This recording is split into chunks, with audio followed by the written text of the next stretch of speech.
No, it's common, right? It's very common, but it's not normal. It's not the way that our bodies were designed. I feel that anyone that we hire, they need to be doing one of three things: saving us time, either making us money or saving us money. And then they need to be reducing our stress or bringing us peace of mind. I was going to struggle either way, and I can struggle working for someone else or I can struggle building my own thing. The work doesn't stop then. It's really about finding work-life sustainability.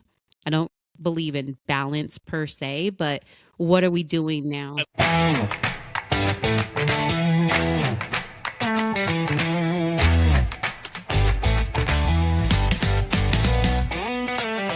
Hey there, and welcome to From the Ground Up Show, the show where we encourage and inspire the next generation of free-thinking leaders by telling the stories of those that have been there, done that, and are still getting it done, building a life that they love with their hearts, their hands, and their hustle.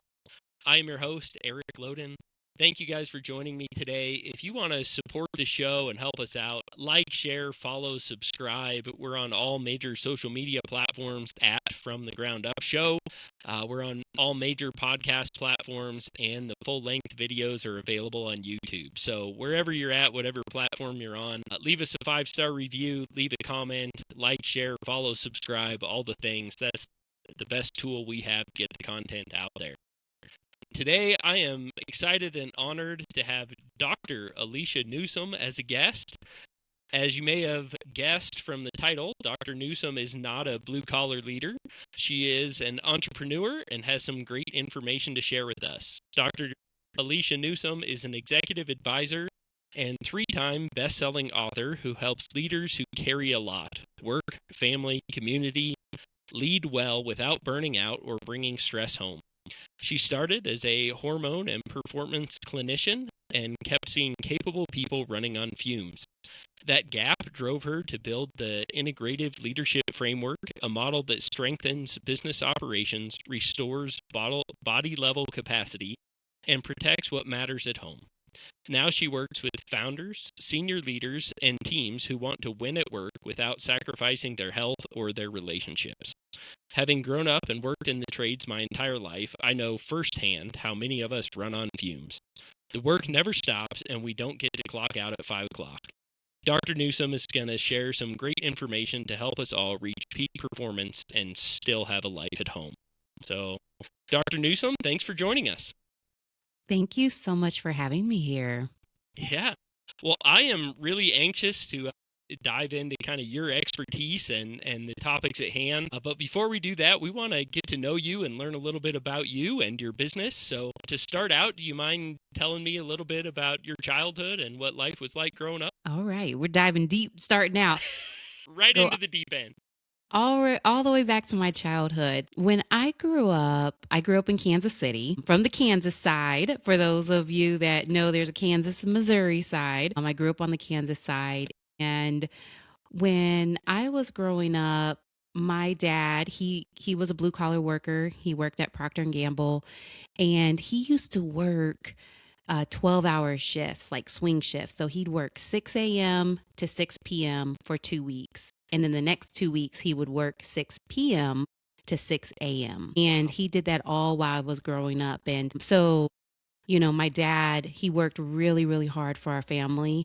But he wasn't around a lot, because he was either working these 12-hour shifts or sleeping and switching back and forth every week, right? So, but he was working hard, taking care of our family. My mom, she had her own business. She had a daycare that she ran from our house. So she was the one that was primarily there with us at our sports and all the things that we did growing up. But I saw the impact that work had on my dad's body. He's in his 80s now, and, it's impacted him cardiovascularly. He's had all types of stents and things, and to this day has trouble sleeping, as you can imagine, switching back and forth with those types of shifts, and dealt with like a lot of health issues. So for me, my childhood was very much just, run of the mill childhood with my parents.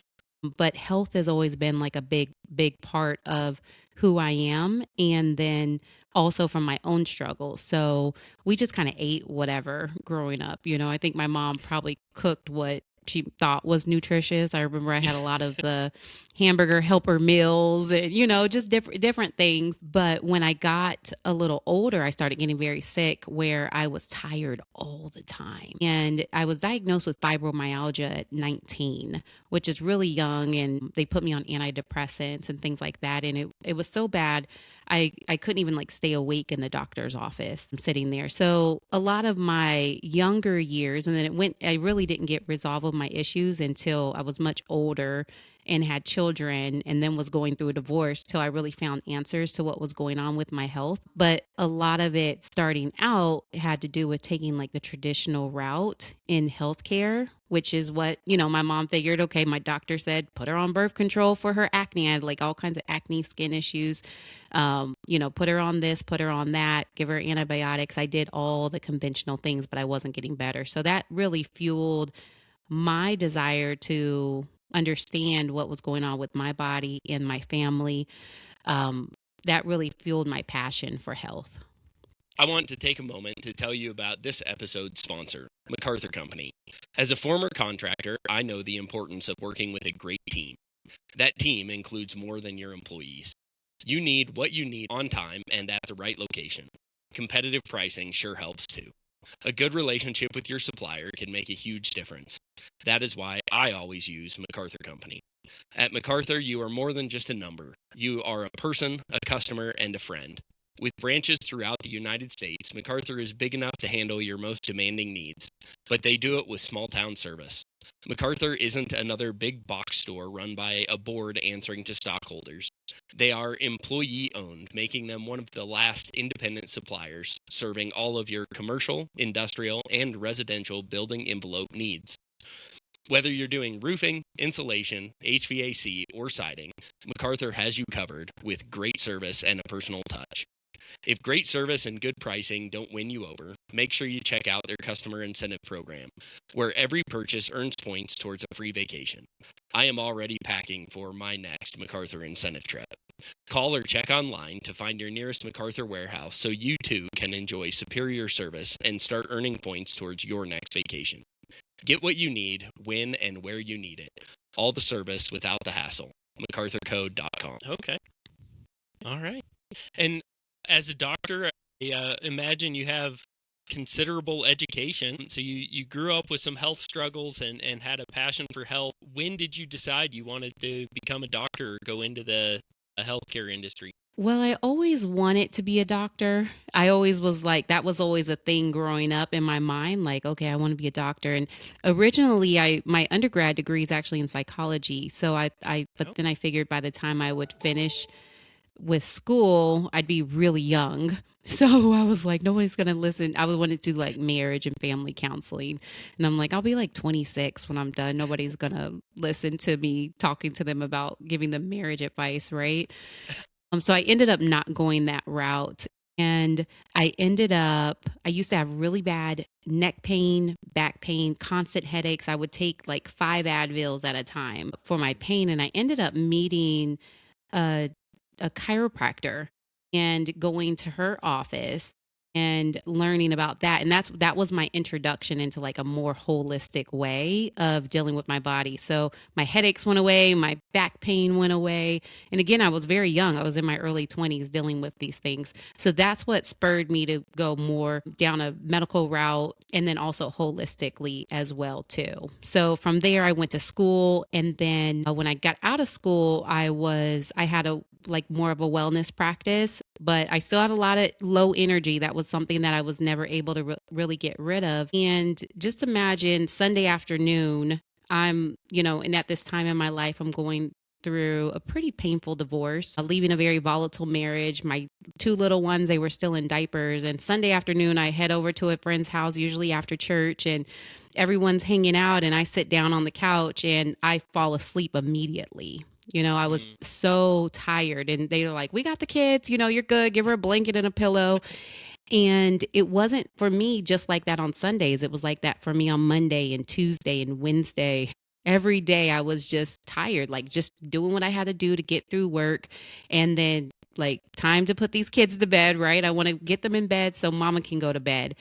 and I was tired. And then I ended up meeting a functional medicine doctor, which is what I practice now, that really showed me what was going on inside of my body with my energy. And that's why I'm so passionate about energy, because we need it in order to do our work, to fulfill our purpose, to be present with our kids, to be a good spouse, like all of those different types of things. So I ended up meeting that doctor, and then that changed the way that I practiced and started helping people in a more natural, holistic way through functional medicine. Okay. So, yeah, it sounds like a pretty extensive education there, starting out with Yeah. psychology and then into more a traditional practice and now holistic medicine. What did that education look like? How many years did that take? Where did you go to school? I went to school in Georgia to Life University. So, I mean, I got my undergrad degree and then my doctorate, and then so about 9 years. Yeah. Wow. Yeah. Yeah. And was there more education involved as you made the switch to holistic medicine, or did you not Yeah. have to start over there? There's more like additional certifications in functional medicine. They're not really required because our scope allows us to do these types of things, but I am an avid learner. So I don't feel like I ever stop. I'm always doing something else to learn, to be able to help my patients and my clients or the teams that we work with at different corporations. So I always have books. If you saw my bookshelf over here, it's full of books. And then I've got Audible. So it never stops for me. I enjoy it. Yeah. Right now, which might sound weird, I'm entertaining right now looking at getting a master's in leadership and organizational development, just because I love it. Like I just love, and it brings me back to like the psychology side of things, where I feel like I should have always done that, because I'm really good at leadership and teams and people. So when I have some spare time, I'm looking at that. Oh man, as a mom and a business owner and a doctor, I'm sure you have plenty of spare time. Well, they said I can take one class at a time. Oh, okay. All So right. we'll see. Well, yeah, that kind of leads into my next line of questioning. I know you're running your own practice now. You have your own team. Can you tell us a little bit about your business? When did you decide to start your own practice, and what did that process look like? So when you think about the work that I do, I pretty much I have like two lines of work that my business does. And prior to this, because I've always been an entrepreneur, I've pretty much always worked for myself. So I had a brick and mortar practice. And then when I was going through my divorce and everything, I started picking up different contracts in pharmaceutical research. So I was a consultant for those companies. And then I launched this practice virtually in 2022. So 4 years ago, I launched this practice, and I work with people all over the country, really all over the world. I have clients in Uganda, I have clients in the UK. So people are able to work with me just from the comfort of their home, log on to Zoom, and I'm right there and able to help them. So my practice has two arms. One is working with individuals primarily focused on hormones, and men have hormones too. But you do, but typically we think women with hormones, right? And that is typically my main line that I work with is women. And then the husbands usually come in if they hear me in places like this, but still, usually men, you guys are a little stubborn. So normally the wife will just order the lab work for the husband and he'll do it. And then we meet together. I show you what's going on, the facts, like this is, all the objective data. And then from there, we work together. Not a lot of men are like, hey, let me just get checked to get checked, right? Yeah. So we typically do it that way. So you started your practice virtually in 2022. Yes. Do you see patients physically? Do you have a brick and mortar shop now, or is it still entirely virtual?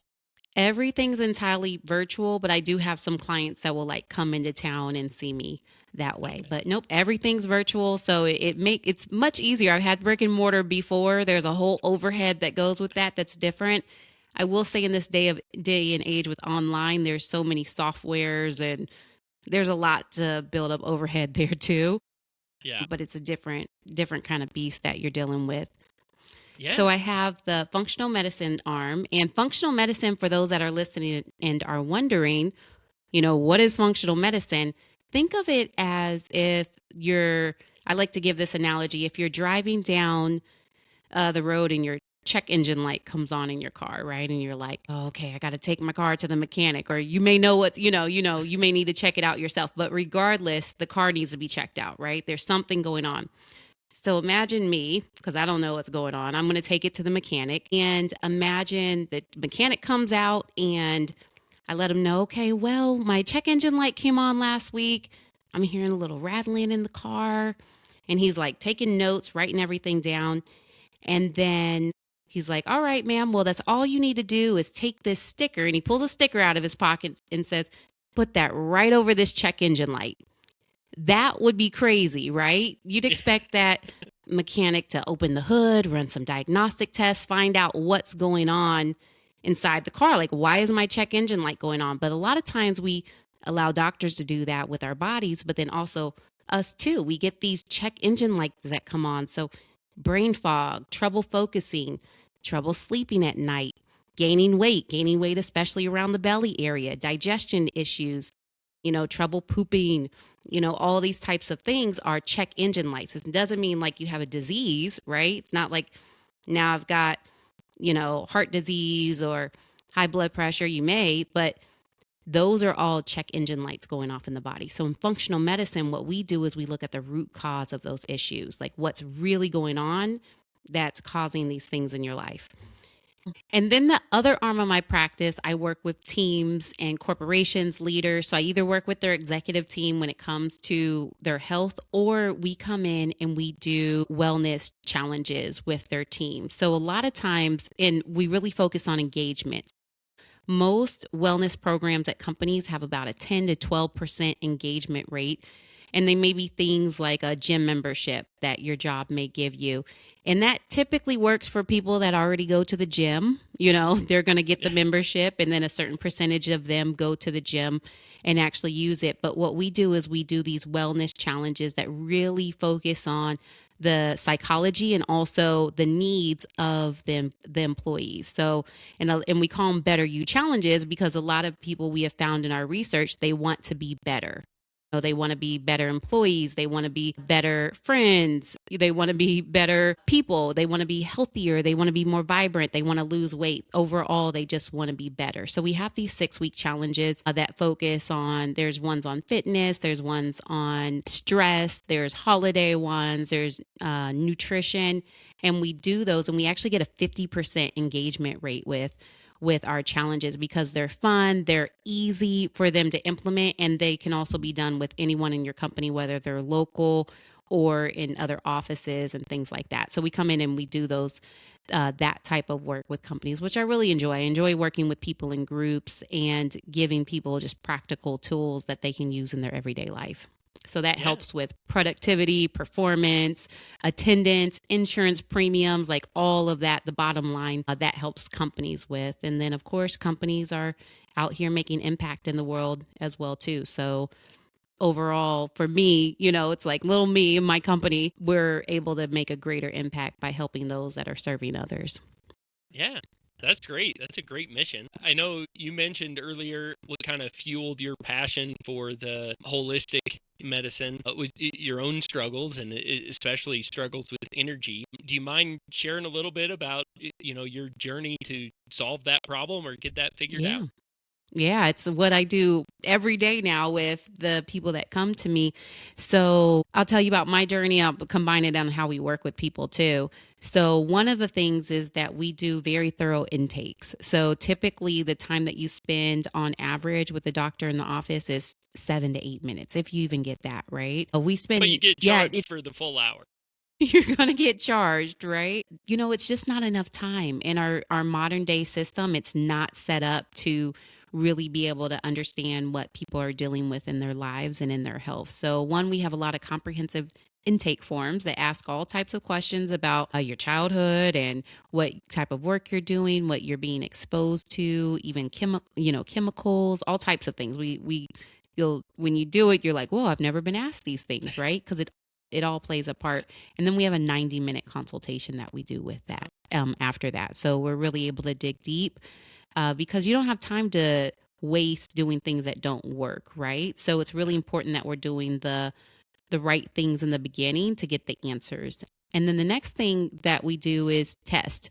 And this was vital for me in my own journey. And I'm a big advocate of test, don't guess.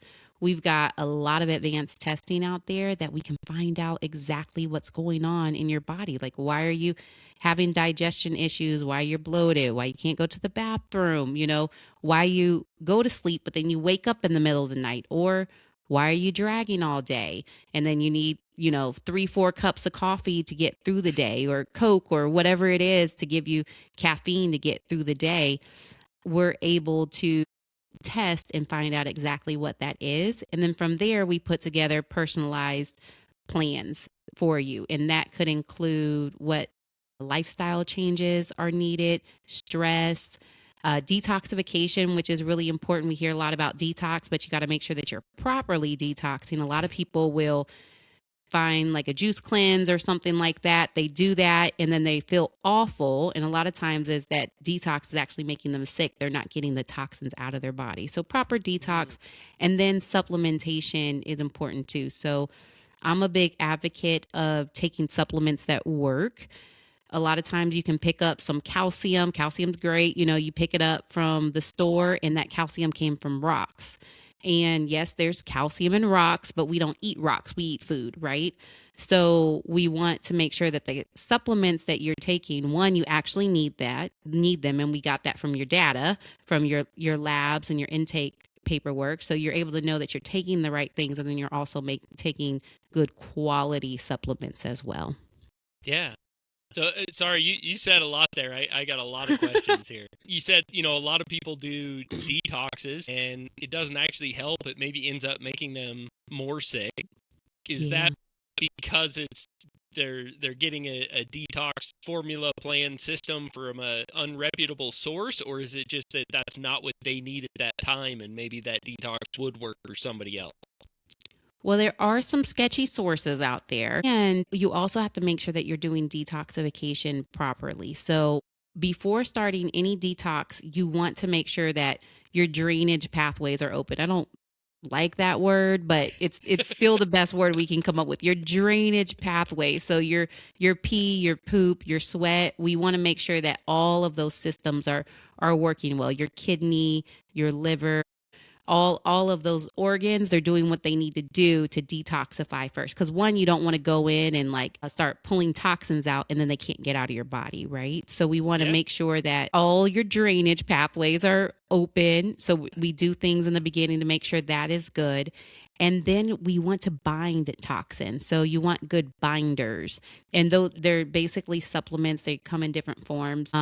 So you don't want to pull toxins out and then they are just floating around or go back into your bloodstream. That's where people will start feeling sick and things like that.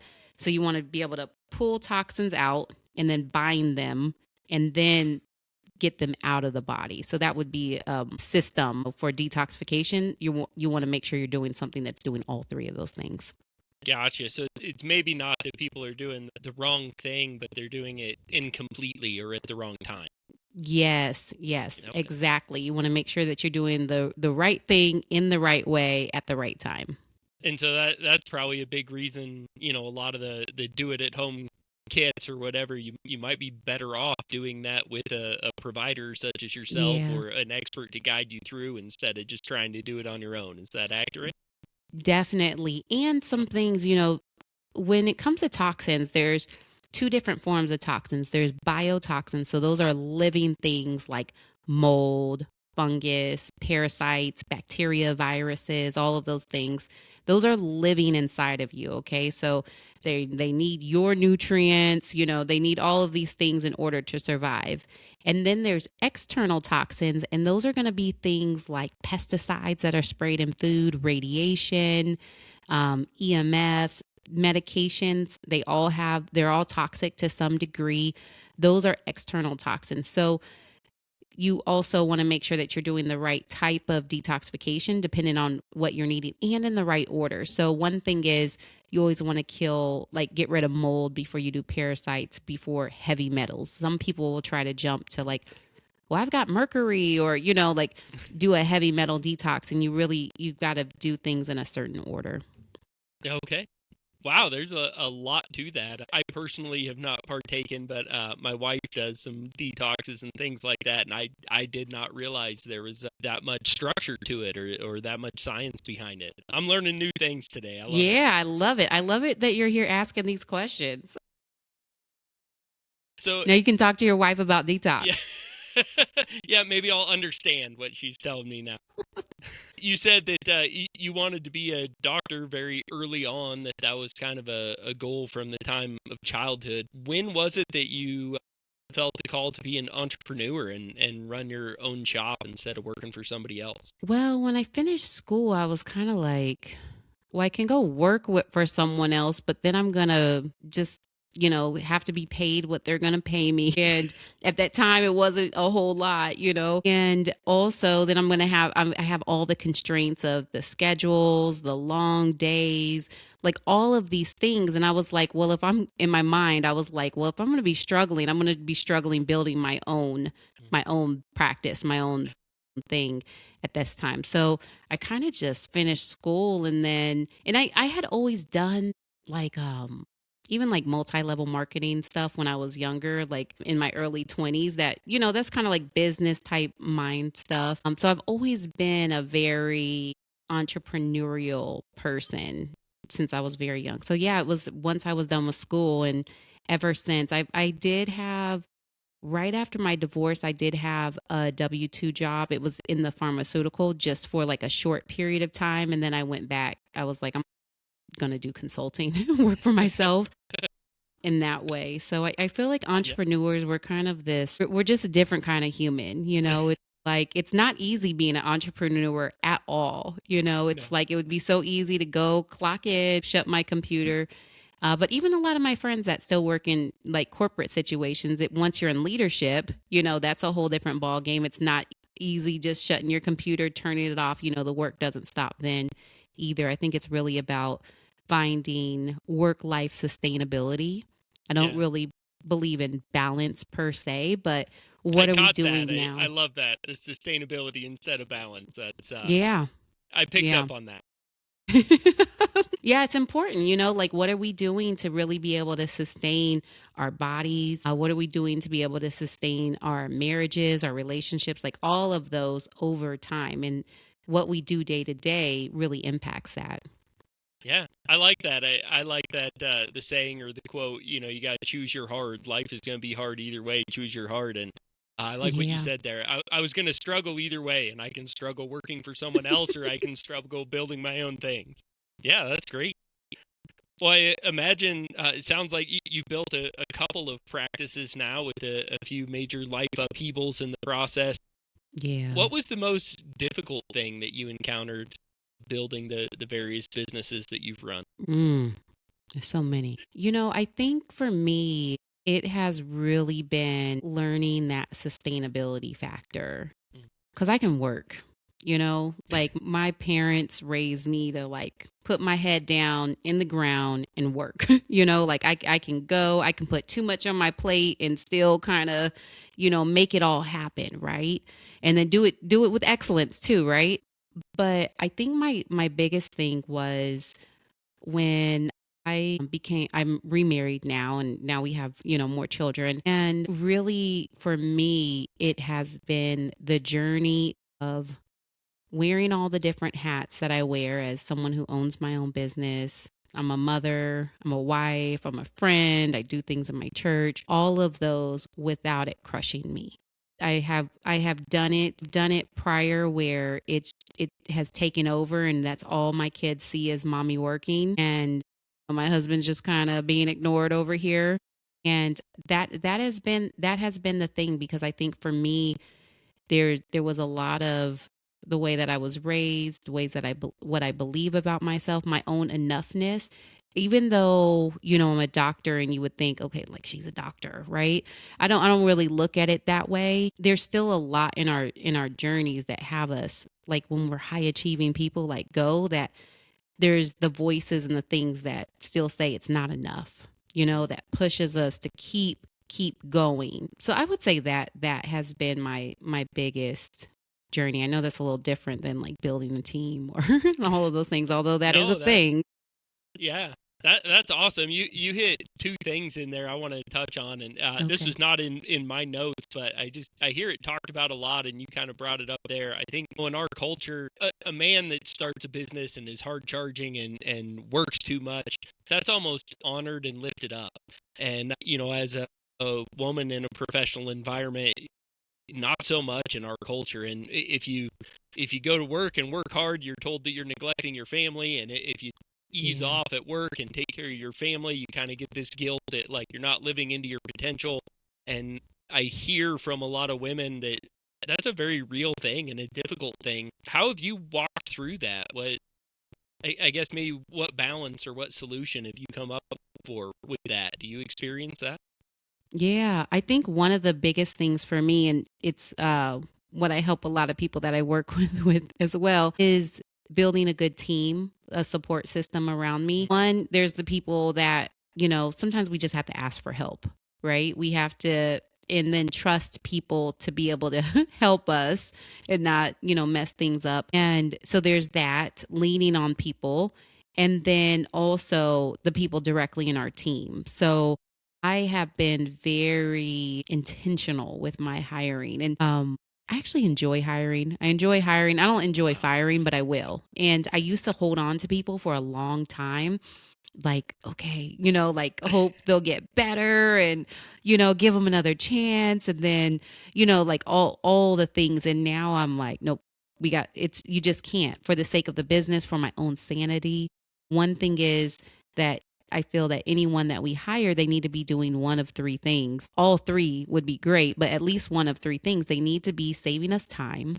They need to either be making us money or saving us money. And then they need to be reducing our stress or bringing us peace of mind. So that is and it's important that we delegate appropriately, have SOPs in place, all of those different types of things. Give people the autonomy to be able to fulfill the tasks that we need. We do if then that type of SOP. So if this happens, then you do that. So teaching them how to think, like how would I, as the owner operator, how would I do that? That has been a big piece for me because that has allowed me to actually be able to shut my computer at the end of the day, where before it was like I'm just working all the time. So having those people in place has been a big part. And then also realizing for myself and also my team, knowing this isn't an emergency room. And for a lot of us, we don't work it's not an emergency. Like there may be things, and there may be some things in some people's positions where it's like, we have to address this right now, but everything isn't an emergency all the time. So having that in place, and then also I have transition routines for myself. So, a lot of times I have morning routines and evening routines too. They're quick, and we can talk a little bit about that if you want, but I Oh, we're have gonna we're gonna dive into that here in a little bit for sure. okay, good. So, but I have transition routines that I have that literally just, and I'll give an evening routine as an example of my son. My son is 2, he's about to be 3, and he knows, at nighttime it's like, okay, time for bed. He knows that's a cue for him. And he's like, okay, he knows he's about to go get a bath, have his bath, get lotion down, pajamas on, story read to him, go to bed. That's a routine that he has that's been created for him. So it's a signal to his body it's time for rest, and he goes to bed now. He didn't in the beginning. It took a little work with him. He was a little harder than my girls, but he knows now. We can lay him down awake that way, and he goes to Yeah. bed, but we're very consistent with that routine. So there's things that we have to do for our bodies and our brains to trigger it's time to turn off, and turning off work is one of them. Transition routines could be things that, and I work from home. So it's like the kitchen's right there. The kids are right here. My office is between two of my daughter's rooms. There's a space here. So I have to be very intentional to cue my body, cue my mind. It's off. So that could be things like writing down your to-do list, like a brain dump right after work, everything I got to get done tomorrow. So I'm not thinking about it while I'm hanging out with my husband or cooking dinner or with my kids. I'm not thinking about my employee or a client or something we've got to get done tomorrow. It's on that piece of paper. It will be there tomorrow. That really helps to get that out of our brain onto paper. You can also do other routines where these are a little more girly, but like essential oils, like different things, like turn some on, like cue the brain. They're very good for signaling different things within the brain. Yeah, the brain responds really well to scents, right? Yes, very well to scents. So you can have scents that you use that's like, okay, now it's, family time now. You could have calming routines, music, now I turn on my song. Like when you see someone go up on stage and they turn on music for that person, that kind of thing you can have for yourself. You could be coming home from work and just take, I'm taking 10 deep breaths, maybe even saying a prayer and like, okay, now, now I'm leaving everything that happened at work and now I'm going into my sanctuary, to my home. So transition routines are really good for that. Oh man, there's a lot of gold material right there. I know we were planning on talking a lot more about health, and you're just throwing out leadership and business advice for those of you guys that are listening on 1.5 or 2 speed. You need to slow it down and rewind that last few minutes. There's a lot there with training your staff and the SOPs and hiring and firing. There's a lot of great lessons in what you just shared there. So I noticed you were pretty intentional talking about work-life sustainability and work-life balance. What does that distinction mean to you? What does it mean to be sustainable rather than finding balance? Well, I think about balance as like if I'm trying to stand on one leg and juggle, like it's just hard, right? Right? It's just not going to work, and you can't do that long term.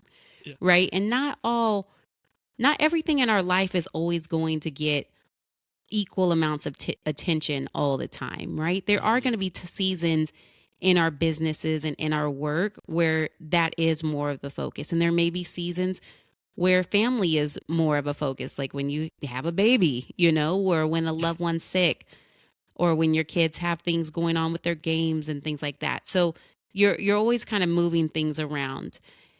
And then the sustainability part for me is really, what are we doing today that is really going to allow us to live 20, 30 years from now. So if we're in our 40s now, what am I doing today that the 60-year-old version of me can thank me for? Like I'm so glad you did that, Alicia, because now I can still get up and down the stairs.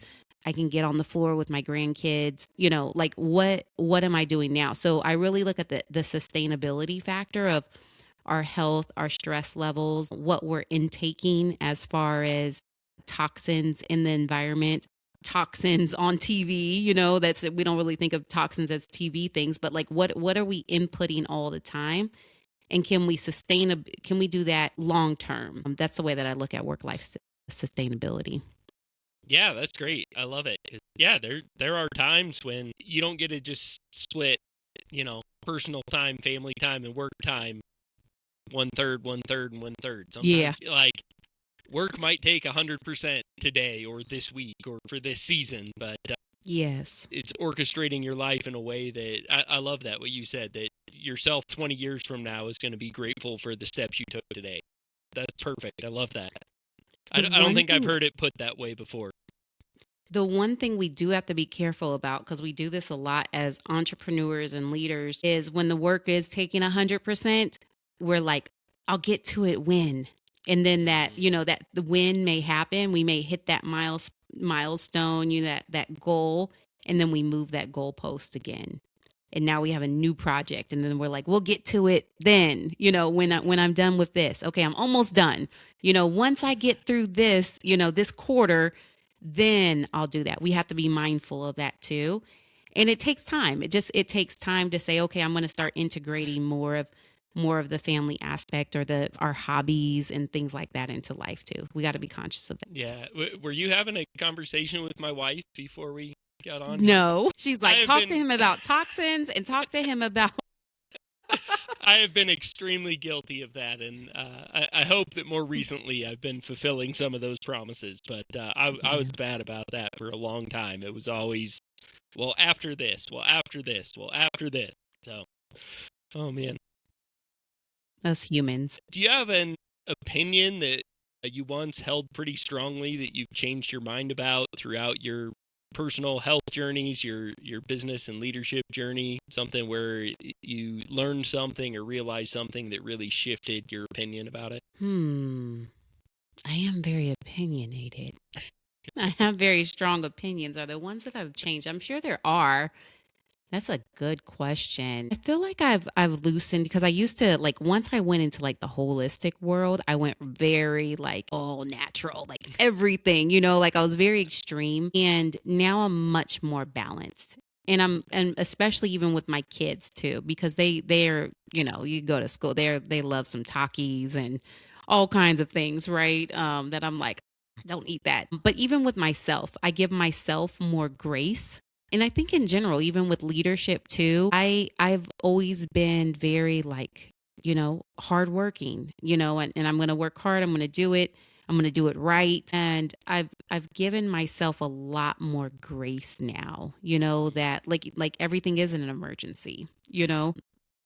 It's okay if mistakes happen. We can correct those types of things. Even with our teams, it's always and even giving them that autonomy to make decisions. Like if they understand our values of the company and they're making those decisions based on that, like make your decision and then we can decide, afterwards, like maybe there was something different that can be done. We can give that autonomy. So I'm a lot more I would say gentle in general. um with myself and then but I would say the holistic one I'm much more balanced. There is a place for medicine, of course. Our country when it comes to chronic disease, we're not the place to have it, right? We make up 4.2% of the world's population and we take over 65% of the medications. We're not winning when it comes to chronic disease, obesity, heart disease, all of those different types of things. But when it comes to acute emergency care, like you definitely like have a heart attack here, this is where you want to have it. I don't want anyone to have one, right? But I feel like I'm more balanced in general when it comes to conventional medicine and then like holistic, more natural approaches. There's a place for different things. And then, even sometimes in just regular everyday issues, like you may need to take some medicine. I would Yeah, say that was a good question. I'm going to think more on that one too. that was a great answer. I appreciate that. So I know you had mentioned early on you wanted to go into psychiatry. You went into kind of traditional medicine and now functional medicine, and are kind of getting more back towards your psychiatric roots, doing some team and performance stuff. If you had to do it all over again, would you follow the same route, or would you do something different? I feel like my route made me who I am, right? Like all of my experiences that I've gone through, my schooling, my first marriage. I recently heard someone call it a starter marriage. I was like, "Oh, okay." That's a lighter way to say it. Like all of those experiences with my kids, the mistakes that I've made, it's made me who I am and it's also made me the type of leader that I am. I think it's taken me on my journey of entrepreneurship from the beginning as well, which I don't know if that would have happened if I would have went into psychology first that Mm, way. I took this class in undergrad called social psychology, and it's like psychology of people in like groups. And it was my absolute favorite class ever. And I was like, what is this career? What is this? And at the time, that teacher, and they may just not have known, but they were like, it's like organizational psychology. It's a newer thing. You work with companies, but there wasn't really a path for me to go on with that was very clear to me. It may have been around, but this was over 20 years ago. But yeah, in my mind I'm always just like, and I think that's with the tempting of the masters with the organizational development and executive leadership. yeah. I really am passionate about that kind of work. But I feel like I have, instead of the educational route of having gone that way, I have the real life experience route of that. So I don't know. I don't think I'd change it. It's just a new, no, I wouldn't change it. I wouldn't. Okay. Yeah. Yeah. And I know clearly, as an entrepreneur, you mentioned, yeah, being an entrepreneur is hard. It's difficult running a business. You're going to face hard things in life, Yeah. even with great parents or kind of a normal childhood with your dad's job and his work ethic. It seems like you had some hard things growing up and going through a starter marriage. You pushed through a lot of hard things to get to where you are. What is it that really keeps you pushing and moving forward when life gets hard? I have to say it's my relationship with God. That's very anchoring for me. I feel like there's a few things that are very like knowing that all things are working out for my good. Like that just always recenters me. Always. Like it's that, and that's probably like the biggest thing that I lean into. That's like a specific scripture too. Mm-hmm. That just like all things are working out for my good. So even in my darkest days, and I have at different times in my life gone into very, deep depressions, and I I feel like I can remind myself on those days when those things do happen and I feel hopeless. I always remind myself it's not always going to stay this way. The sun, always comes out in the morning. It's dark right now. Um, and just knowing it's working out, even when things in my business, because businesses have ebbs and flows, right? There's contracts, there's employees, there's just all these different things, and that anchors me. Like, you know what? No matter what's happening right now, it is working out for my good. And that is a Yeah. promise that's been made and it's always been fulfilled. There's nothing, all the things, all the different things that have happened to me in my life. It's like, nope, it all worked out. I ended up okay eventually. It's not a promise of exactly when, but that it will work out. Okay. Yeah, that's awesome. I appreciate that. So, what has been your greatest resource to grow as a leader? I would say, besides my relationship with God, coaches, I think it's good to have good mentors, people that you can ask advice to that have been in your shoes, that have already gone down the road. And I feel like in some aspects I've kind of pioneered in a way. There wasn't like a family member or anything who had a business or went to even school. I'm the first person in my family to go to school. My mom, she dropped out in high school. Both my grandmothers don't have beyond a third grade education. So, even that, but I think I've always looked for people like, okay, well, who's doing this, and it's helpful to be able to see it, even if I don't know them personally, to have that. And then now in business is very much like I hire coaches. I hire people that can help me with business structure or offers, contracts, like those different types of things that I can get advice from. Awesome. Awesome. Well, thank you.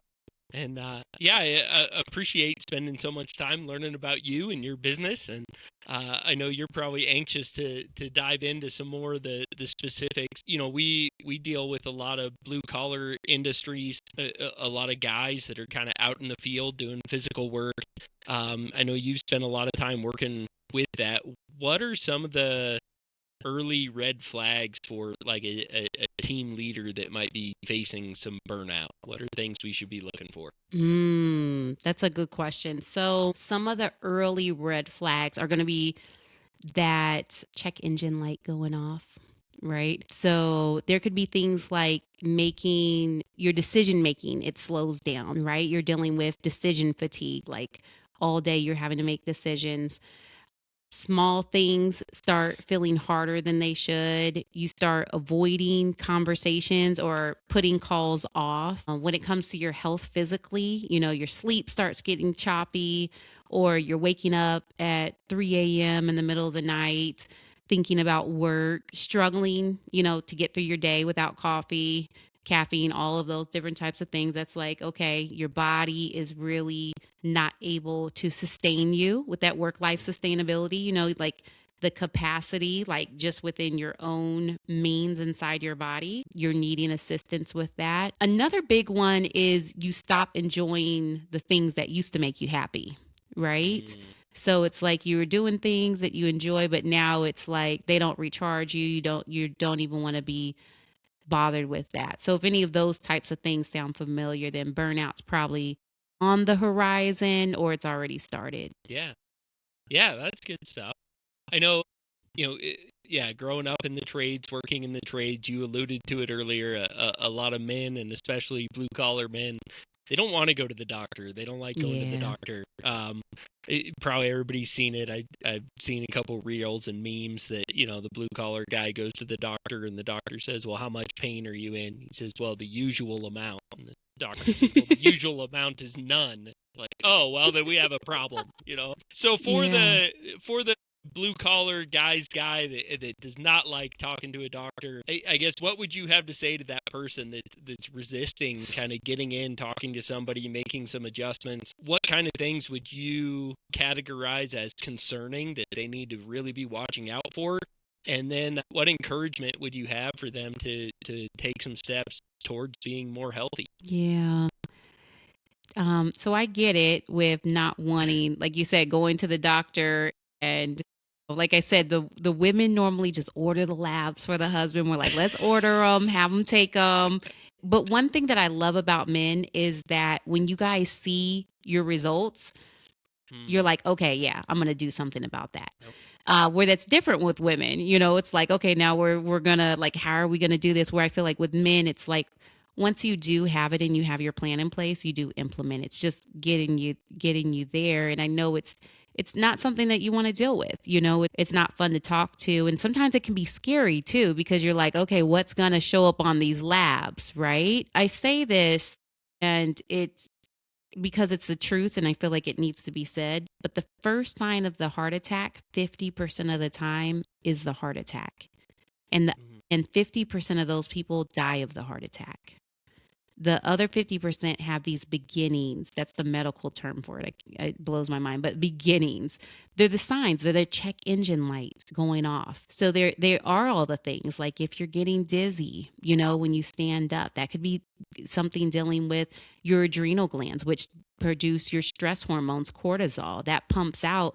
And if it's not doing well, like if your adrenal glands aren't pumping out the hormones well, it basically doesn't raise your blood pressure enough to get to your brain fast enough, right? There could be issues with dehydration. There could be other things going on as well. The fatigue is a big one, like it's not normal to be tired all the time. Headaches, that's a big one too. Sometimes I'll hear people, they're just like, well, I only get a headache a few times a week, and it's like, no, you're not. It's common, right? It's very common, but it's not normal. It's not the way that our bodies were designed. And really, I want you to think about these signs, this check engine light, as a gift. Okay, it's a Yeah. gift because it's letting you know, hey, something's off here. You need to get checked. So the low energy, headaches, dizziness, the trouble sleeping at night. That's a big one as well too. If you're waking up in the middle of the night, there could be things going on with your blood sugar that could be spiking in the middle of the night. It could be cortisol, your stress hormone. It could be parasites as well. Parasites have a witching hour in the middle of the night that can disrupt sleep. Digestion issues are a big one as well too. A lot of times and bloated is a word that women use. I don't know, do men use the word bloated? Like, I'm bloated. I I haven't think heard maybe men say that. we probably go more gassy, but Okay, gassy. Okay. Yeah, so being gassy is not normal, having to fart all the time, it's not, and our farts do tell us things. But really, in all seriousness, and I know we don't talk about this a lot, but you want to have good, healthy bowel movements, because we're exposed to all of these toxins. Our food sources here are awful. There's all these things, and we don't want all that to get stored in our bodies. Or we want to be able, just how we talked about detoxification, poop, pee, and sweat. You want to, if you're not sweating when you work out, that's a thing. But you want to be able to get the toxins out of your body. Otherwise, they stay in there, they get stored in your fat cells, all of those different types of things. Carrying a lot of weight around the belly section, that can indicate insulin resistance. So insulin resistance is very much tied into which turns into diabetes, which is connected to all of your metabolic pathways when it comes to cardiovascular disease, all of those types of things. Those are some of the things to look out for. But I love what you said. No, it's not normal. Like 0 is normal. yeah. Yeah, I like what you said there. It's common, but not normal. Yeah. I think that's something that a lot of us need to hear. Just because everybody experiences the same thing does not mean that you're healthy. Yeah. Yeah, you might be in an environment, in a situation where you're all not doing well. So, and Yeah. what I'm picking up from a lot of what you're saying there, reading between the lines, my exposure, which is limited. I'm one of those. My wife is probably the health expert in our home. I ignore Yeah. most of it, but I feel like a lot of the holistic medicine that I've been exposed to is, well, you do this, this, and this, and if you're not doing this, you do this, and if you are doing this, you do this. But it sounds like you're describing something that it's very complex, very diverse, and that testing plays a pretty critical role. It's not as simple as just, drink enough water, eat the right diet, and you'll be okay. There's a lot of factors at play. Is that accurate? There are a lot of factors at play. And that's what I love about testing. We can get very specific, very personalized with what each individual needs. Two things is one is I love supplements. I have my own supplement line. I Oh, love wow. natural things. Yeah. I love all of these things. But if we're just using even natural things like, well, let me take some melatonin to sleep, or let me take some B12 for energy, when we're doing those types of things, but we're not dealing with the root cause, it's still like just putting that sticker over that check engine light. So Mhm. we have to be careful even with those that we're still not just treating the symptom, we're treating the root of what's going on. And then the other thing, you had said something that was really good. I think even a lot of people that maybe take their health more seriously than is common, they hop on a good multivitamin, they take certain supplements for certain things, but it sounds like even kind of dabbling in ordinary supplements probably needs to be combined with some testing to see if you're taking what you need and really solving the problems. Is that accurate, or are there some supplements that just pretty much everybody needs all the time? There you go. Now I remember what I was going to say. That's exactly Okay. where I was going to go. Okay, so there are some just basic general things for everyone too. You know, Okay. it's really I was talking to someone the other day and they give a beautiful analogy of it like it's that last mile of a marathon where it gets very tweaking with different things. But there are just some standard things that you and those that are listening as well need overall. So magnesium is a really big one. Most people are deficient in magnesium. It is the first it's like a nutrient that's used for over 300 different reactions in the body and stress it pulls on your magnesium. I'm a fan of magnesium threonate and there's lots of different magnesiums. So magnesium threonate and that one is good because it's the only one that crosses the blood brain barrier. So it helps with focus, it helps with attention, it helps with sleep as well at night. So you don't have to take it at night. I enjoy taking it at night cuz I feel like every time I do I'm like, "Oh, that was some good sleep." But it helps you get into some deep REM sleep. So magnesium threonate is a really good one. A good multivitamin as well, and then also omegas. Omegas are a good one that we need because we're exposed to a lot of inflammatory oils, which come in packaged foods, fast food, fried foods, even a lot of nuts and seeds, and that can create inflammation in the body. And inflammation drives all disease.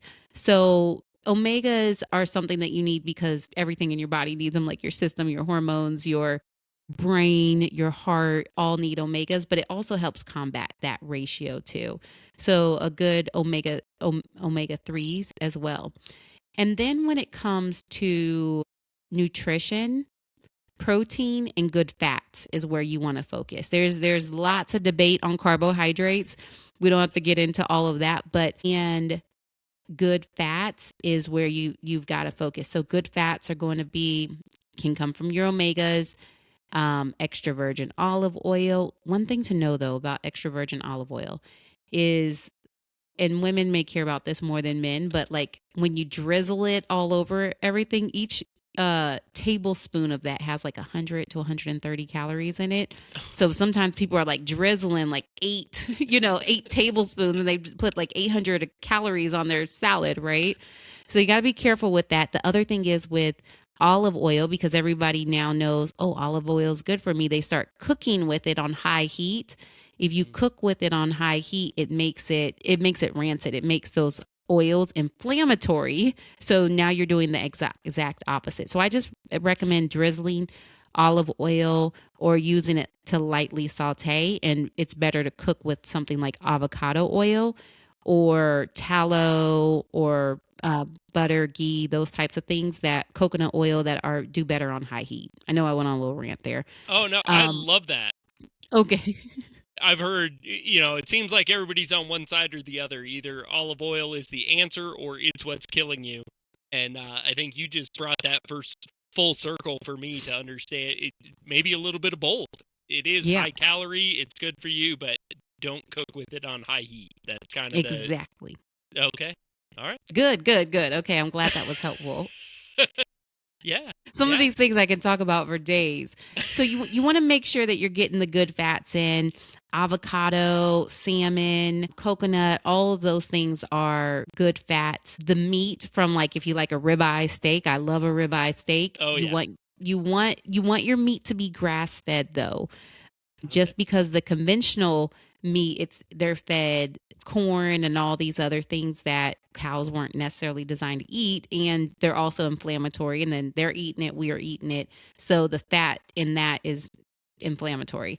But grass fed, you're getting good omegas from that. Eggs are another good source of that. If you're doing like pasture raised eggs, you want to have a nice dark yolk too for the egg. Okay. So when you look at it, you don't want like a bright yellow or light pale yellow. You want a nice dark orange yolk inside. So those are all really good fats. And then now we've kind of stepped into the proteins, because your eggs have protein, your ribeye has protein. And what you want to do is you want to get in whatever your ideal body weight is. So let's say your ideal, and this is easier for men, let's say your ideal body weight is, what do men want to weigh?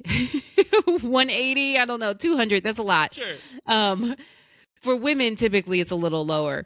But typically that's how many grams of protein you want to get in a day of protein, your ideal body weight. So if it's 200, that's quite a lot of protein, but try to get in at least like 160 grams of protein a day. Those are really important for building blocks, all those amino acids and everything to build up everything in your body, all of your organs, your tissues, your heart, all of that. So really focusing, making sure that you're not deficient in those and getting in good protein and good fats. That's great. I love that. I could eat ribeyes and eggs. If that's all I ever ate, I'd be happy. So now I can tell my Men wife that I got that advice from an expert. men do really good on things like carnivore and all of that, where you are eating a lot of that. Women, we have to be a little bit more particular because of our hormones and then our need for glucose and all of that. But yeah, men, you guys do good on that. Yeah. Yeah. Just make sure it's good. It's good sourced meat though. Okay. Yeah, that's the key. We don't want all the corn and the additives in there. It has to be good grass fed beef. However, from the Alicia that has a little more balance, it is better to have like the meat sourced protein versus having, the Big Mac, right? Okay. Like with the bread and, all of those different types of things as well too. So little, give and take there. Gotcha. So a lot of our listeners are probably working in the trades. Maybe they travel for work. They're hitting gas stations or fast food for lunch, or maybe even all three meals if they're Yeah. working out of town. What are some simple things that they could do to improve their health given the lifestyle that maybe they're kind of stuck in? So when going through fast food or gas stations and things like that, maybe just get it. What does In-N-Out call it? And I know In-N-Out's not everywhere. They call it like green style, or they call it something. It's got a cute name. But when you get the burger, and I know it might be hard in the beginning, but get it without the bun, That's just all just refined grains. That's all that does is spike your blood sugar. So here's the thing too. And men may not say it as much as women, but I know a lot of men do care about weight and all of those types of things and appearance.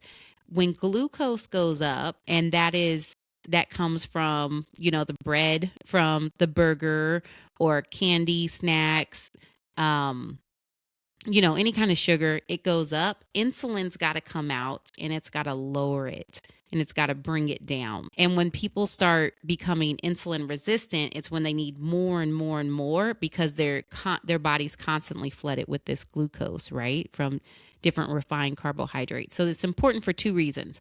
One is when glucose goes up, insulin's got to come out and it's got to lower it. Insulin's a fat storing hormone. So if you're trying to lose weight, it's going to be very hard if insulin is having to come out all the time to do its job. The other thing is if you're needing lots of insulin to come out, it's very inflammatory.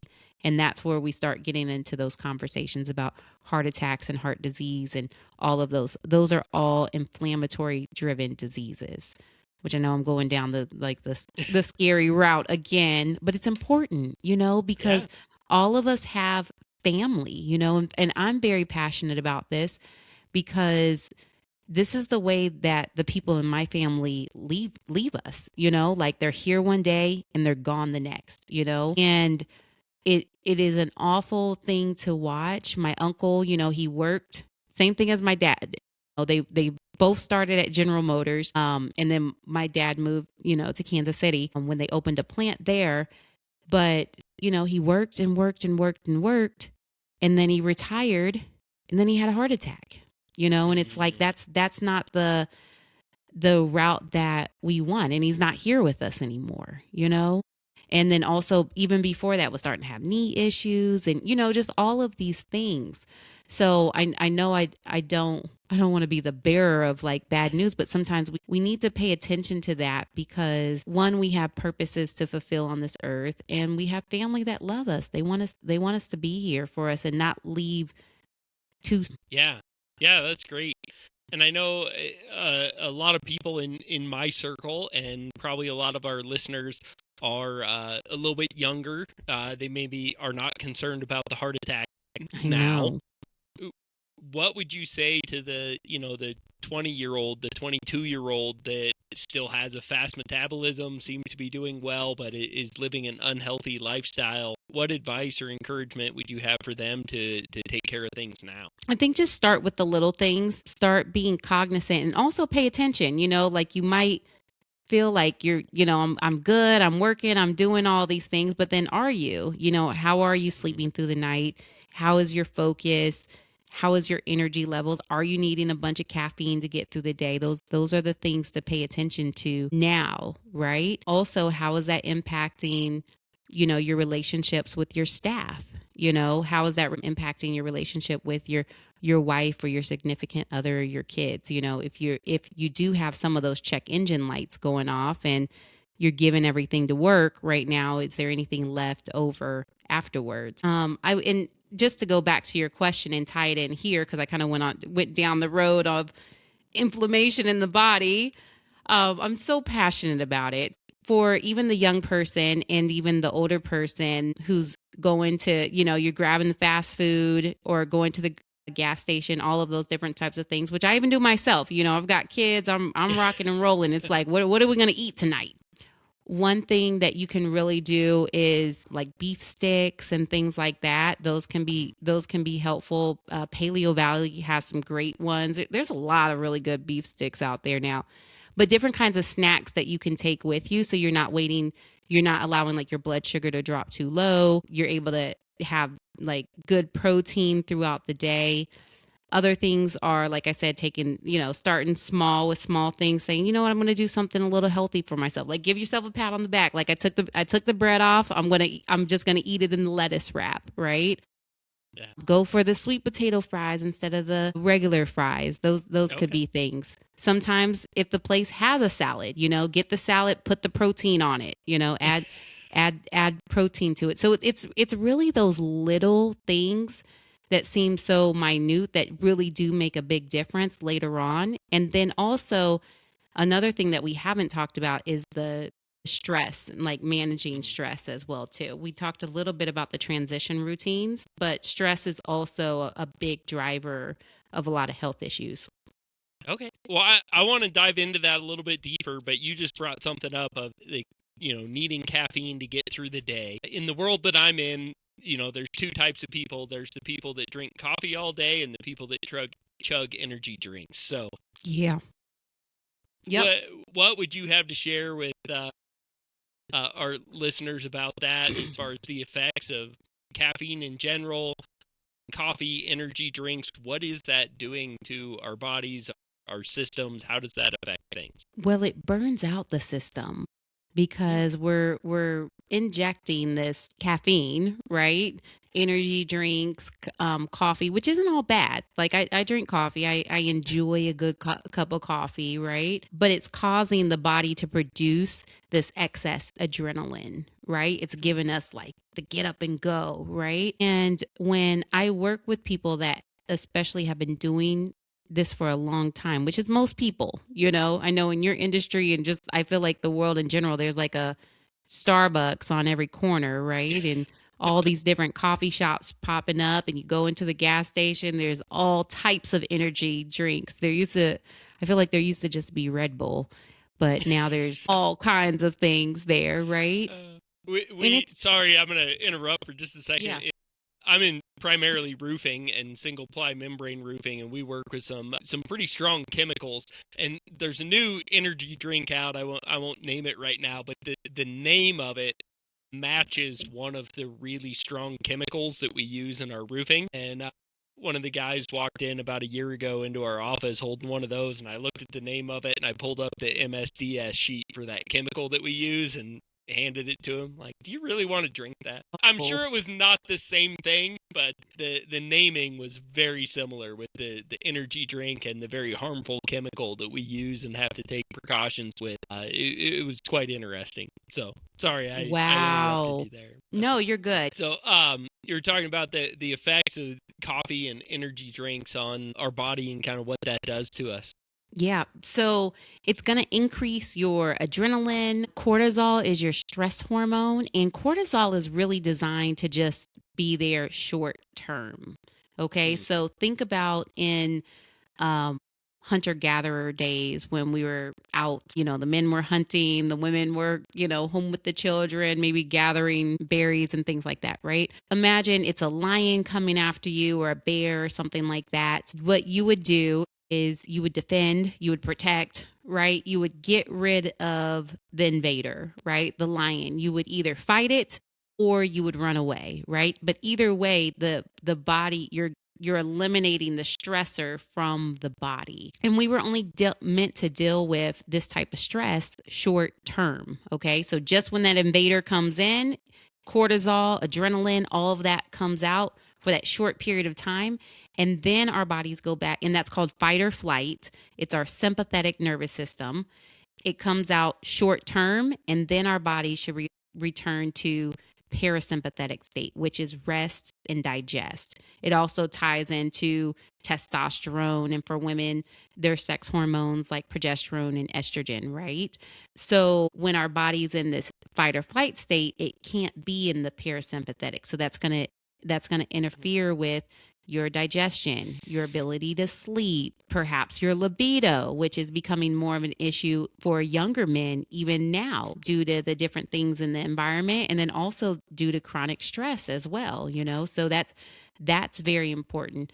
So the effects of caffeine is pretty much forcing the body into this place where, the heart rate goes up, higher blood pressure, you have increased alertness, which you want. Glucose comes out more. So remember, glucose goes up, insulin's got to come out to lower that. It's very inflammatory if you're also trying to lose weight. It's a fat storing hormone, and it can help you stay focused, motivated, ready to go. I use it on days occasionally where I'm like, okay, I want to get some things done, right? And I get to enjoy the effects of it because I use it every once in a while. But chronically using it, like I know a lot of people that they just day in and day out, it's almost like it, you can drink some coffee and then go to sleep, right? It's not even you don't even get to enjoy the good effects of it anymore. And for some people on the other end, it can create anxiousness, jitteriness, irritability, interrupt their sleep and all of that. So those are some of the things that it can have due to the sympathetic nervous system. And then also it impacts our dopamine pathway, so our feel good pathway. So on one side of it, it can be, that's why people enjoy it too, is because it produces that motivation, helps with mood, the reward behavior, like, oh, I feel good, right?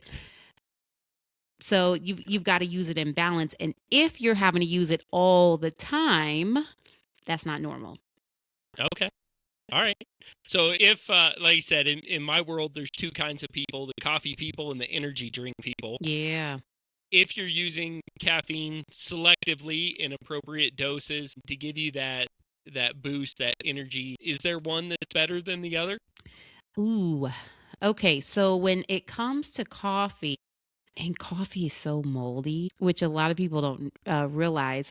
I almost would lean towards an energy drink unless you're having coffee that's like mold free or organic. And I say that because in the same thing when it comes to like grains and things like that. So think about like coffee, it gets wet, it gets moldy. They just still grind all that up, right? And they give it to us. But coffee has your polyphenols in it.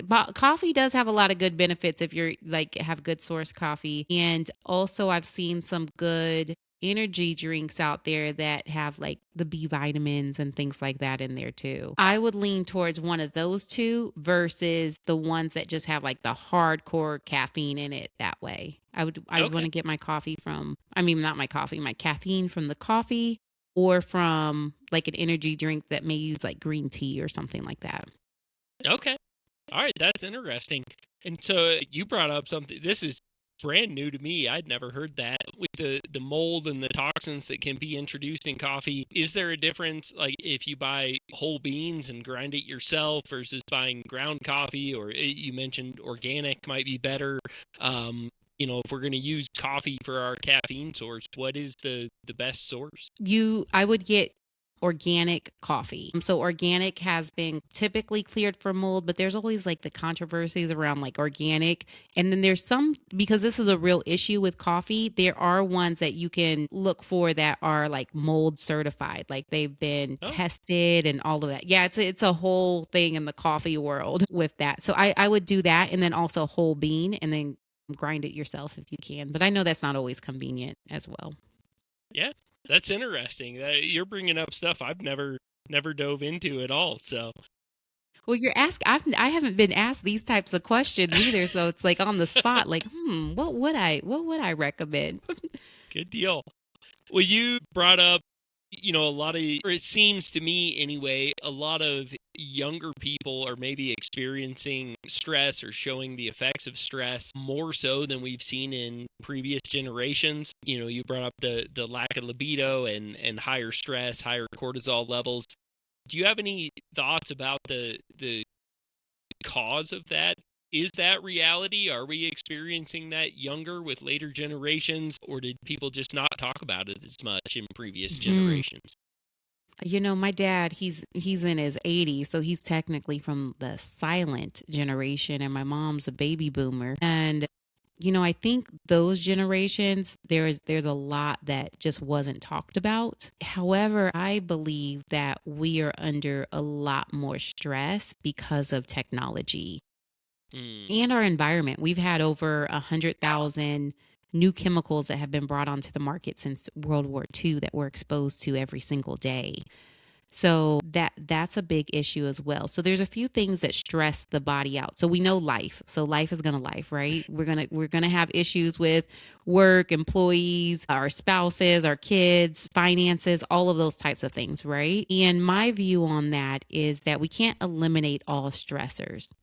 What I help people do is increase their zone of stress resiliency. So think about it as you're going down a river, whitewater rafting.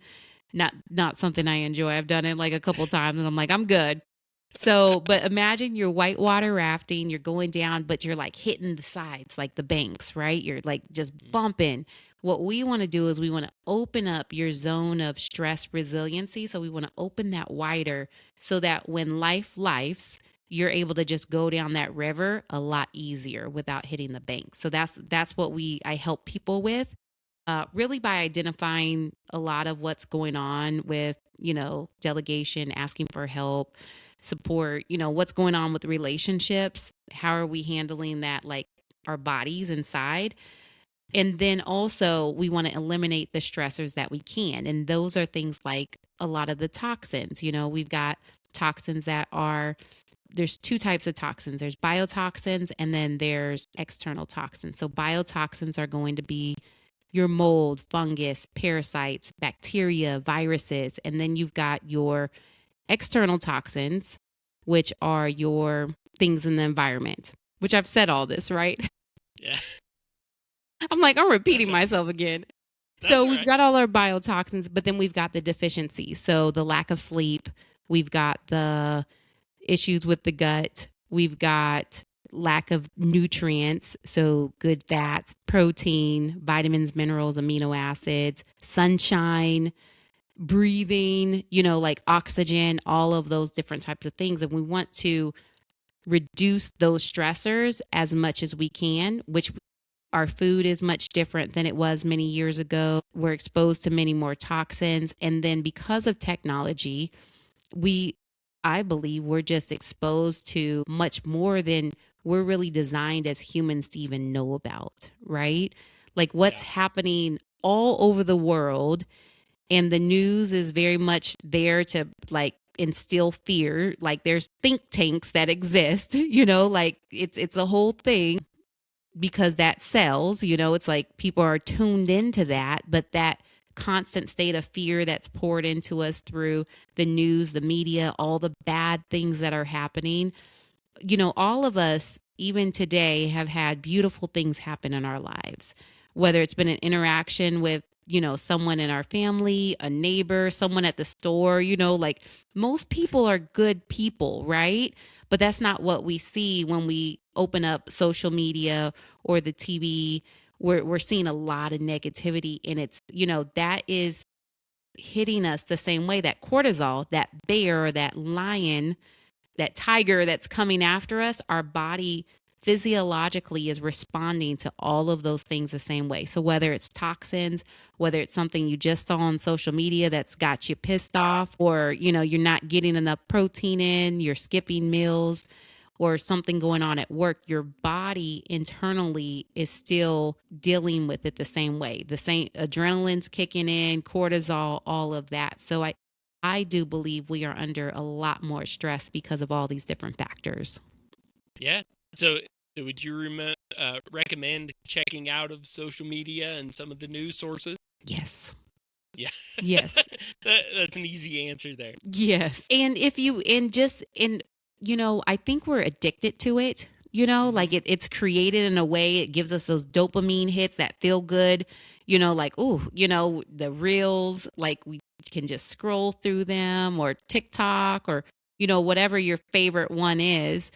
It's there, and it gives us a false sense of connection with people too. Like we feel like we know people, we don't really know them, Yeah.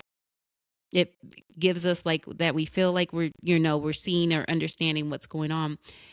And it is hard. In the beginning of this year, we did like a 21-day fast, and I chose to do a media fast, and it was hard in the beginning.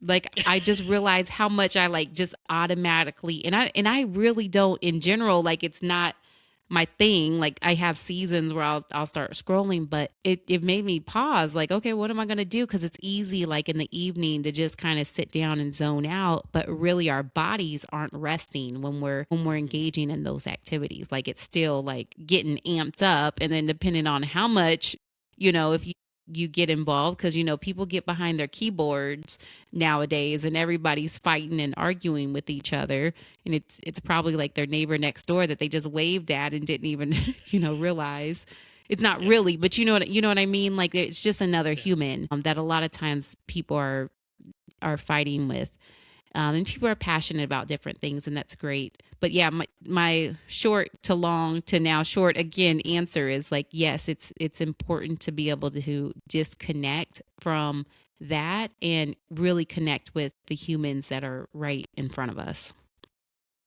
Awesome. Well, I appreciate that.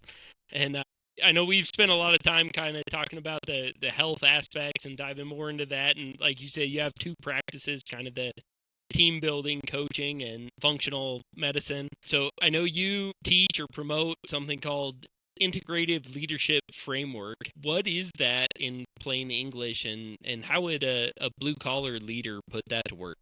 Yeah. So we look at three different areas: business, body, and belief or being. So with belief and being, like we're human beings, not human doings, so it starts to that part of the framework really looks at like how we're showing up. What do we believe about ourselves? I touched on it a little bit. Like if we have kind of a running story in our mind, like I'm not good enough, or I always mess up, or people always leave me, I got to do everything myself, that impacts our work, it impacts our relationships.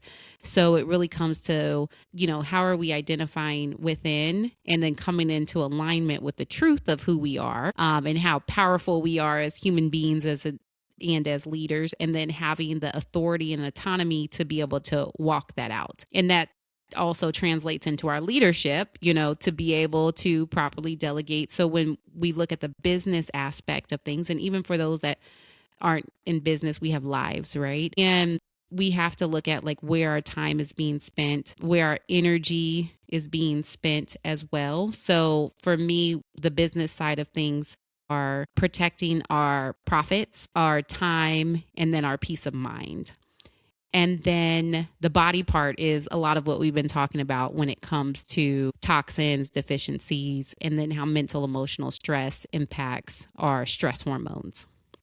Yeah, I love that. I liked when you said that earlier about hiring people. They have to save you time, make you money, or save you money, or bring peace to your life. So Yes. as you're putting together your team with people that do one up to three of those things, how do you delegate effectively to accomplish those things? So, one thing that's very important when it comes to delegation is making sure that a lot of times delegation fails because of the handoff of that task.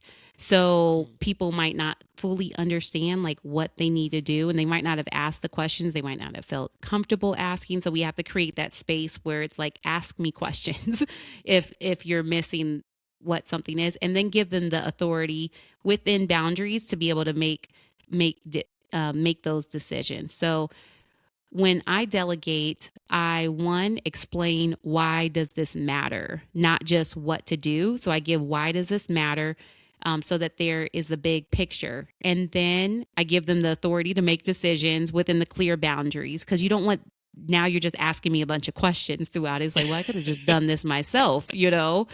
Um, and then also you want them to be able to just step back and take it without micromanaging it is really a big part. So trusting in that handoff is important, or it's like, just don't do it at all if we can't release it.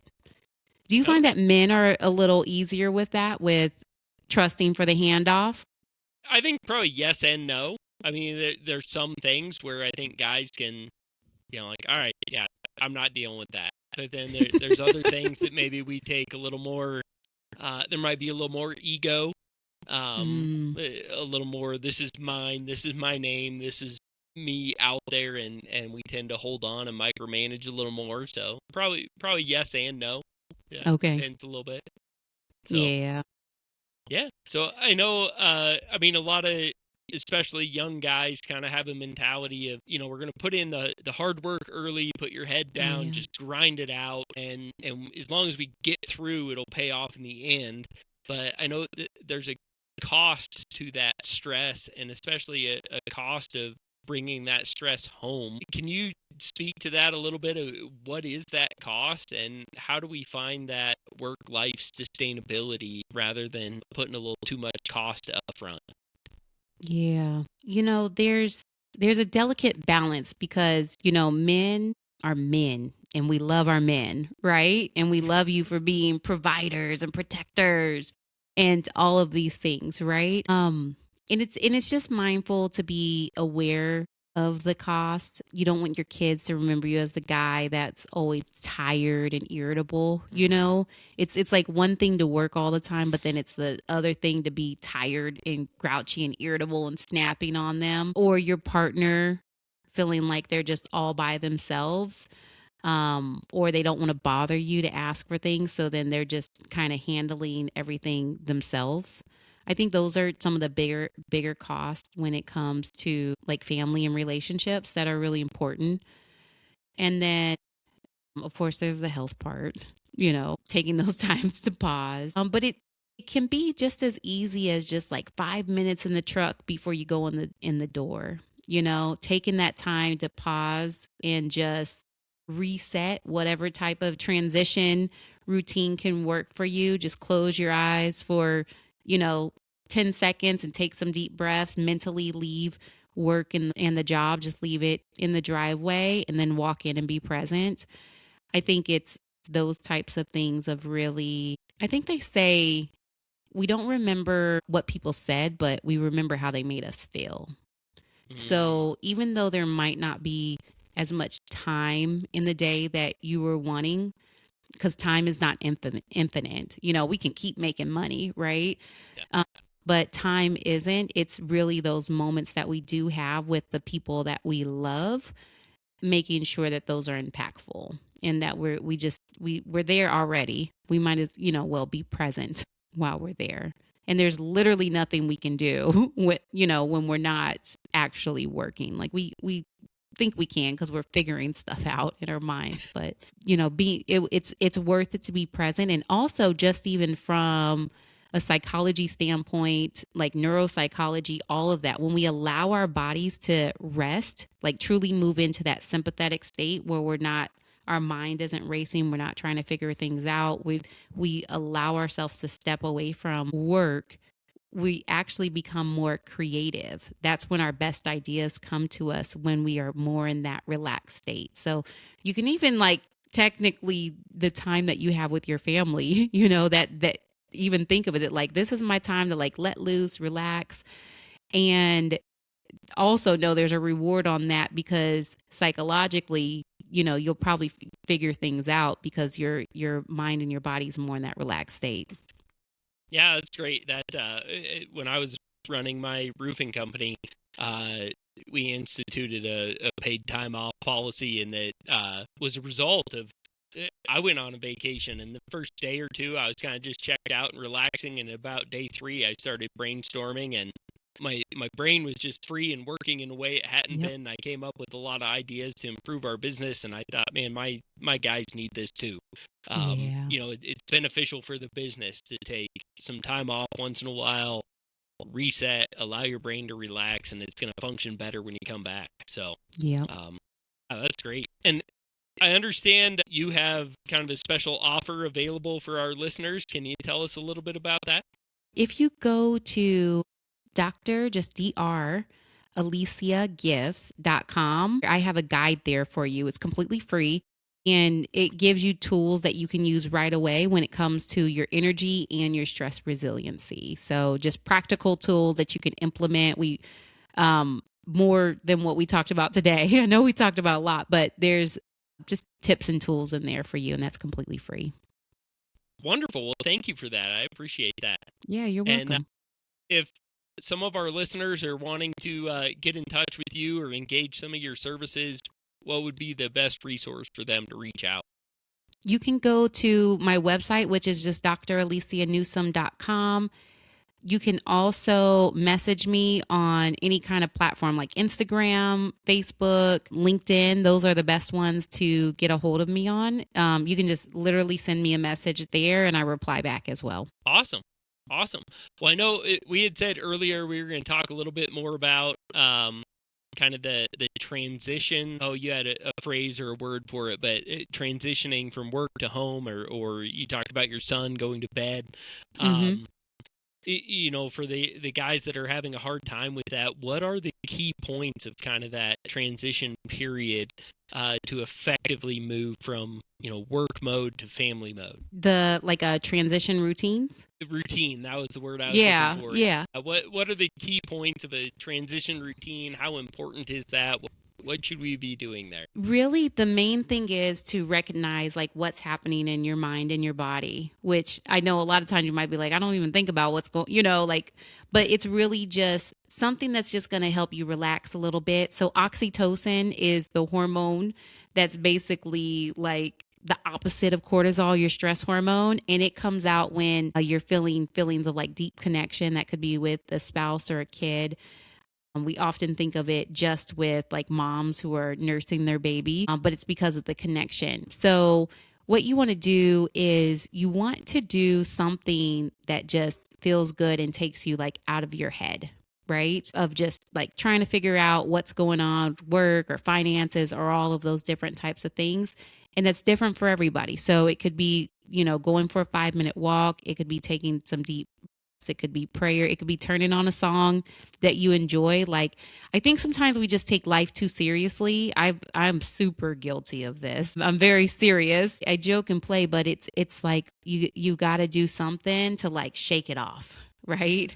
I think there's like a song like "Shake It Off," but you've got to like shake it off so that you're not taking it into the next day. You can brain dump if you're like more analytical, put it on that piece of paper, write it down, like everything that you've got to do tomorrow, everything that's stressing you out.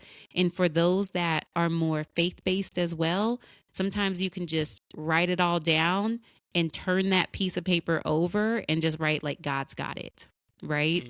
Like just know, okay, I'm turning this over. I'm about to go enjoy my family or my friends, the rest of my day and, hand it over. Well, you brought it back around there. You alluded to it earlier, but this is my favorite question I ask every guest. It seems obvious you are a person of a faith tradition.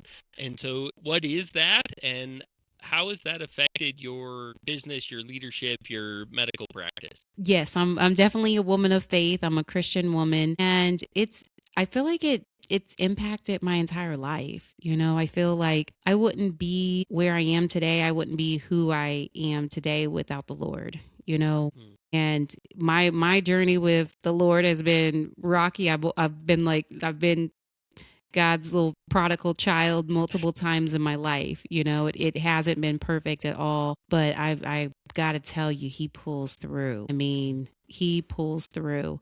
So when it comes to my business and my work, I truly I pray before I meet with my team. I pray before I meet with my clients, because a lot of times I'm dealing with people's deeply personal issues, and it's just like sometimes it's like, okay, God, show me how to help this person, help me how do I need to serve this person today? Because yeah, I've got the stuff in my brain, I know medically, I know the things to do, but a lot of times, as we've talked about today, it goes so much deeper because it impacts so many different areas of their lives. So I truly have to give credit to God for everything. I don't even think I would be here without him. Like we talked about, like those times when we feel so hopeless, all things are working out for our good. Man, good stuff. Good stuff. Yeah. Well, is there anybody that you'd like to see on the show? Somebody that has an interesting background, an interesting business, an industry, or a business that you'd like to learn more about? Oh, this is a good question. Who would I like? Like someone I know already or don't know? Either or. I don't know. I have to get back to you on that. I don't have a. Okay. Yeah. Well, we are always in search of great guests with good stories Okay. and interesting industries, interesting stories. So if you think of something, please let us know, and we'll Okay. reach out, try and get them on the show. But, Okay. Yeah. Yeah. thank you so much for joining us. This has been awesome. I know we took up a lot of your time, but I really appreciate the information that you've given us. I think it'll be really helpful for our listeners. And I've learned a lot. I found it very interesting. So thank you very much. Awesome. You are so welcome. Thank you for having me. And thank you guys for joining us here on From the Ground Up Show.